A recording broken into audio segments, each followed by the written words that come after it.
I would like to elucidate today on the similarities between science and spirituality generally, particularly the people who practice in both of those fields. And I'm going to start first with the eccentricities.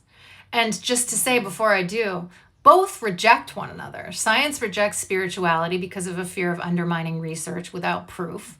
And spiritual people reject science often because they think it means they're needing proof if they're interested in science, and they don't want proof, they want faith. And so both reject one another and don't see the incredible similarities between the two and the ways that those similarities lead to the limitations within both worlds. So let's start with the innocent, the eccentricities.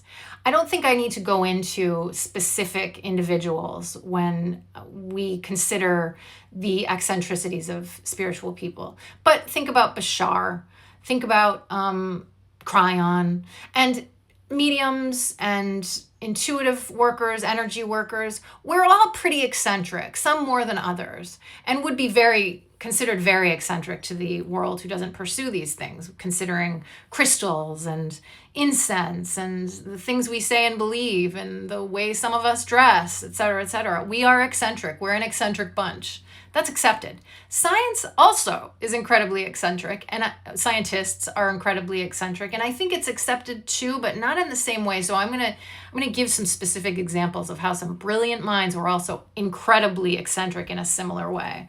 Isaac Newton, the first I will go through, who was one of the greatest minds in science, was incredibly eccentric. He did an experiment with a bodkin, which is a long needle, where he shoved it in his eye all the way to his brain to see what would happen. Nothing did, fortunately. He stared at the sun for as long as he could to see what would happen. Fortunately, he got his eyesight back, but not after a few days of laying in a dark room.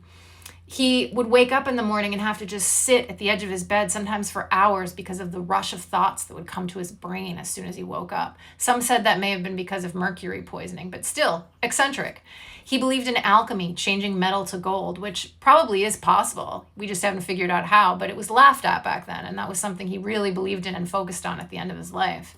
He believed that there were theological and astronomical secrets on the floor of Solomon's temple, and he created a map of the floor using the book of Ezekiel. Eccentric man, this Isaac Newton, and brilliant and amazing and productive. And then there's Henry Cavendish, a person who most people have not heard of, but he was another brilliant mind in the 1700s, I believe. He could do anything, science, math, humanities. He was brilliant, honored by society, and also had a crippling shyness that made it so that anybody who wanted to talk to him would have to talk to the ether and stare out at the ether until he deemed what they had to say valuable, and then he would nod and they'd be allowed to move closer, but they still couldn't look at him and still couldn't direct anything toward him.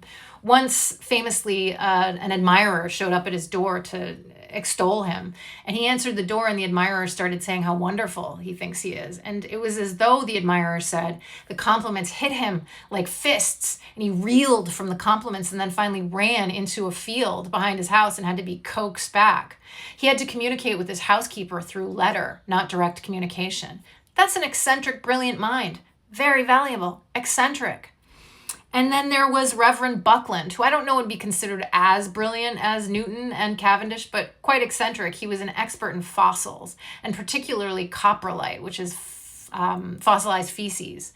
And he made a table, famously, of his specimens of fossilized feces. He had a table of feces in his house. That's eccentric.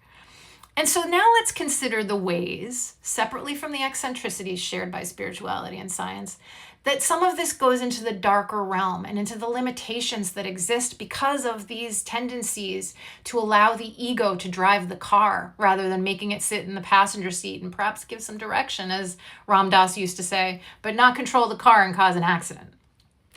There's Thomas Edison and Tesla, very famous example of a man who the two were in competition to understand electricity. And Thomas Edison, because he had JP Morgan behind him who wanted to make money, he won basically the race to get credit for electricity. But Tesla is actually the one who created all of the knowledge we have about electricity. And Edison really limited us with that move because he made it so that now we have to pay for electricity when Tesla knew we didn't have to. What a limiting dark move. And look where we are because of it. Very limited, using limited sources of oil and coal to drive electricity when we could be much more advanced at this point if there hadn't been that level of egoic competition that existed. And then there's Richard Owen, who most people don't know, who was an anatomist who would take organs and limbs and even heads from unwilling volunteers so that he could study them, because he was known for understanding the anatomy and bones in particular. And he would intentionally destroy younger generations of anatomists because he was afraid of the competition, and push them into obscurity and not allow them into the Royal Society because he was afraid of competition. His inner chimp, would push these people out and limit what we could possibly have learned because of his own ego.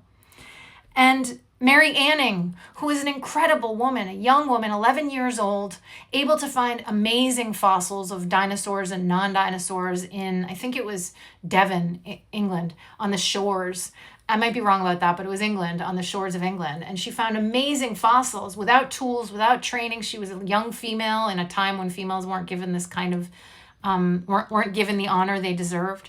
And she opened a store trying to sell the fossils, but male scientists, who weren't even scientists, they were just wealthy men who did it for fun, would come to her store and buy the fossils for cheap and then take them to museums where they would be allowed because they were wealthy men, and become famous off of her fossils. And she never got credit for it, and she died in poverty. What if she had been honored the way she deserved? What more would we know? What more would we have found? What more would we learn? Now moving into spirituality and examples of how ego drives leaders in spirituality sometimes.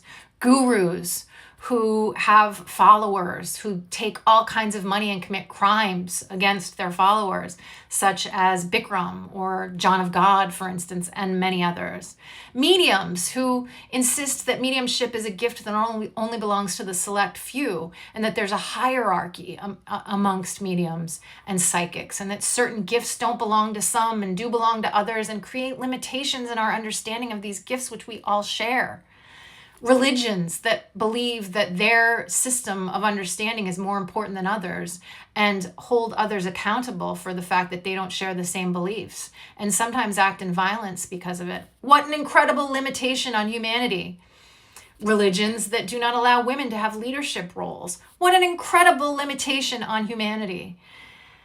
And also religions who don't allow minorities, quote unquote, not a good word, but the only one I can think of right now, or people of different sexual preferences to have roles in their religion because of their ignorant beliefs about those individuals. What an incredible limitation. It's all ego.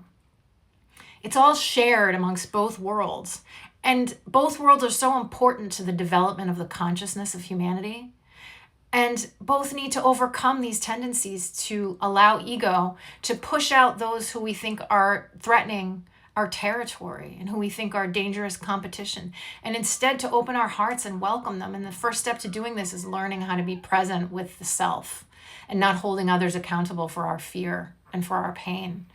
And this will lead to a greater expansion in both worlds, and also perhaps a combination of both worlds. Not to take away the importance of research and science and to keep that on its own, not to take away from the beauty of the faith of spirituality, but to combine the two so we can learn more about both. So these are ways that they are similar, the ways that we can learn from both, and the ways that we are limited by both, and that can change. So I don't know, that's my thought. Let me know what you think in the comments. I'd love to hear. And also, one more thing. Lucy Letby is innocent and should be exonerated.